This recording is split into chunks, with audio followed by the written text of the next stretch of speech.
as the cover and title honestly suggest, this is an erotic story, but I know some of you watching this is your thing. Here you go. It's my gift to you. Hello everyone and welcome back to your monthly dose of brand new book releases. Today I have a big list for you of really exciting books coming out in April 2024. There's quite a few here, so I will be going through them very rapid fire style, so get your list ready. And as always, there are so many books releasing every single month and I can only talk about so many of them, so if there's a book that I don't mention here today, be sure to let us know down in the comments below. Also, if you could do one more thing for me, if you're new, be sure to hit that subscribe button because I would love to hit 20,000 subscribers. It's been my goal for the last 5 years. We can do it. It's no cost to you, but it would help me out a ton. Okay, let's get on with this list. Starting on April 2nd, we have Draw Down the Moon. This is the first book to a brand new fantasy duology called Moonstruck by author duo PC Cast and Kristen Cast that is set in a dark magical school setting. I adore this cover. I think it's very eye-catching, but I do love me a good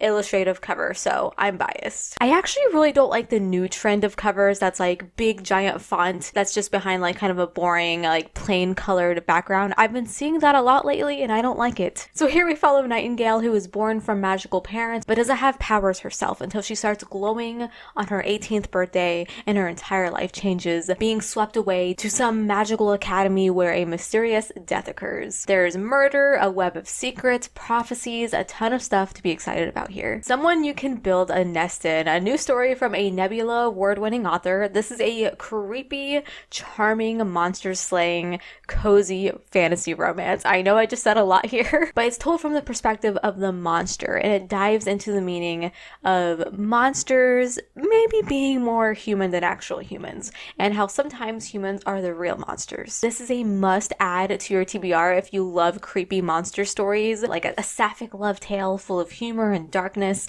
Yes, this does have some gory moments, some body horror, and I'm just really pumped for it, and I know a lot of you are too. Lake of Souls and Lecky fans are going to be really excited because available for the very first time comes the complete collection of Lecky's SFF short fiction. For example, there are stories here that are set within the universe of the Raven Tower in this collection. And bonus, it includes a brand new novella called Lake of Souls. So if you are an Anne Leckie fan and are feeling like you aren't quite satisfied and need to be that completionist reader, this is definitely something you want in your collection, or honestly a great place to start if you want to give this author a try. Call Forth a Fox. We have another cozy fantasy coming out. I feel like that's a huge trend these days. This is a fairy tale retelling, Snow White and Rose Red, and it's featuring queer characters, and it just sounds like it has all of the cozy cottagecore vibes as we follow these two sisters who live in a cottage in the woods that their father built. And then one night, one of the sisters saves a fox from being attacked by a bear, but come to find out, the bear was actually a human. A boy, actually, who has no memory, and this spirals the story into a deadly game of secrets. It sounds really interesting. Play of Shadows. Though I do believe this is out on Kindle, the physical edition,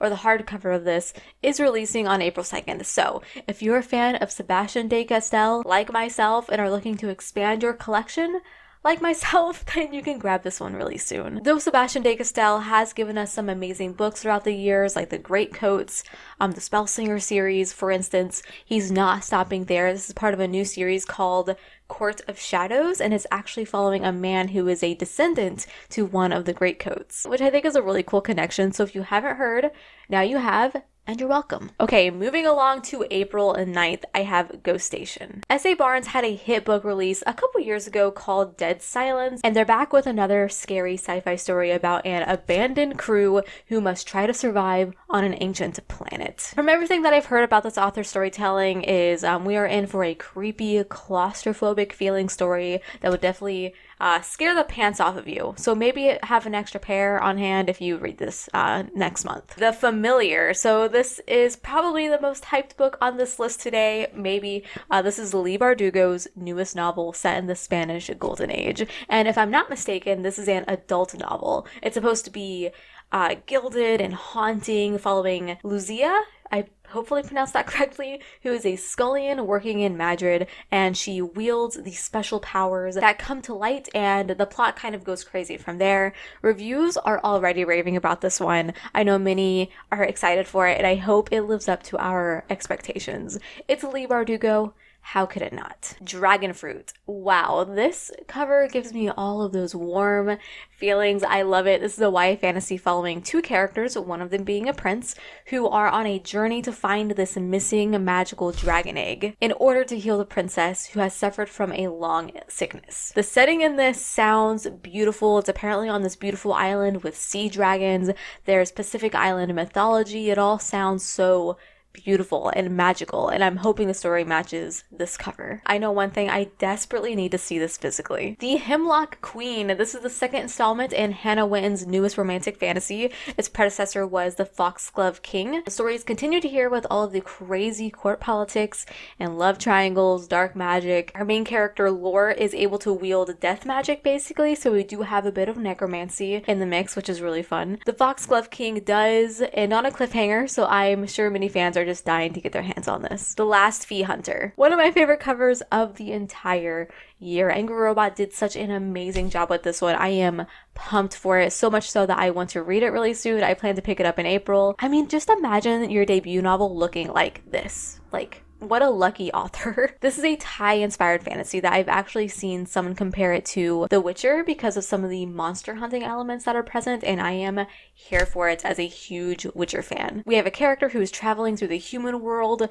and spirit world and encountering demons and spirits. It sounds so freaking cool. The Book That Broke the World, the next book within the Library trilogy by Mark Lawrence, an adult fantasy that continues our story in the most over-the-top library you can possibly imagine. We are actually introduced to two new characters here who uncover a buried room full of books, and they think they can recreate the order and how they were shelved.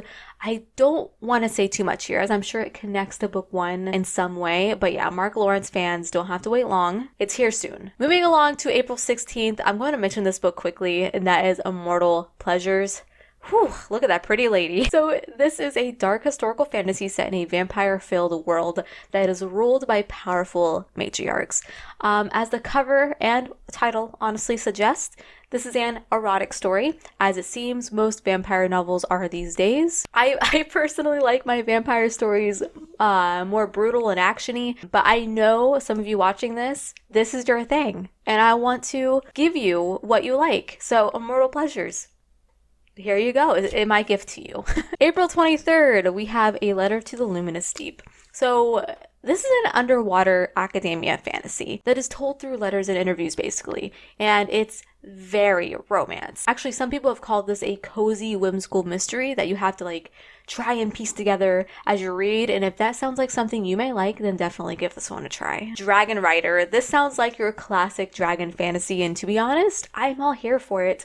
Sometimes those just work, and I hope this one does as well, because Taran Matharu is known for his other fantasy series already. So in this story, we follow a boy who was a prisoner of war and now serves the king, but through some events is able to escape and begin the journey to his homeland. This is book one in a series, so that's very exciting. I do love me some coming of age and traveling quest type stories, so I'm looking forward to this one. Off with Their Heads. This is a skewed retelling of Alice in Wonderland, or it's at least heavily inspired by it. I don't know if it's like directly a retelling, but we have our two main characters who are orphans and magic users in a world where magic is looked down upon. They are banished into the woods to hunt and kill saints, and they have to kill 4 apiece so that they can re-enter their world. I saw a review mention that this book, it almost reads like if the Mad Hatter wrote it, and honestly that kind of sold me a little bit, even though I'm really not an Alice in Wonderland fan at all. I actually hate the original Alice in Wonderland classic. That's probably a hot take, but I can't stand that story. But I tend to like inspired material or retellings of it much more. So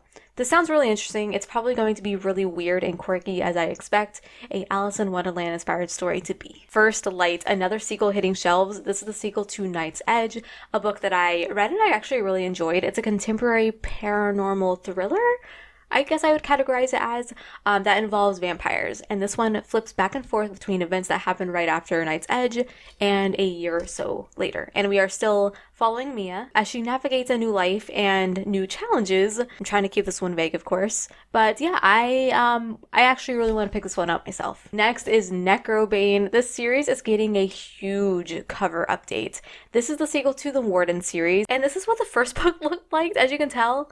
It looks way different than before, like way better in my opinion. So this is a fantasy series that has our characters dealing with magic, small towns, relationships, bureaucracy, and of course a dash of evil. There's mythology and history that the world draws a lot from as we follow Alis, who is kind of this spoiled, overly confident character as she tries to protect this small backwater village. If you enjoyed the first book, which I know some of you definitely did, then look out for this one. Finally, moving on to the last date, April 30th, we have To a Darker Shore. This one is being promoted as Hadestown meets Dante's Inferno with an autistic main character who is also plus size, which we don't see that often in fantasy. So in this world, if you are not deemed worthy, you are fed to a monster, and our main character creates an invention in hopes to be seen as useful, but things don't go as planned and she travels to hell to try and end these sacrifices forever. I'm really interested in this one, so don't be surprised if you see a review from me very soon. It sounds unique and that's what I am looking for right now, and I think this sounds like that. It sounds really fun and different. And last but certainly not least, because it's one I'm highly anticipating, Relics of Ruin. This is book 2 in the Books of the Usurper trilogy, book 1 being Empire of Exiles, if you remember that one. It's a book that I loved and I'm super pumped for this follow-up. This takes place directly after the crazy events in book 1, following our same cast of characters. This series is set in a rich world filled with very detailed history told through the eyes of archivists who study collected works of cultures lost to time and war. It is so fascinating and unlike anything that I've read. It's epic and I can't wait to see how the story continues, especially with how it ends. But I'm getting a little bit ahead of myself. We got a bit of a wait for that. But I'm just so curious on how this series is going to end. That won't be for another year or two. Alrighty, so that's going to be it for my list today of brand new April book releases in 2024. Let me know which one you're most excited about. And of course, drop me a like if you found something new and exciting. And until we meet again, happy reading.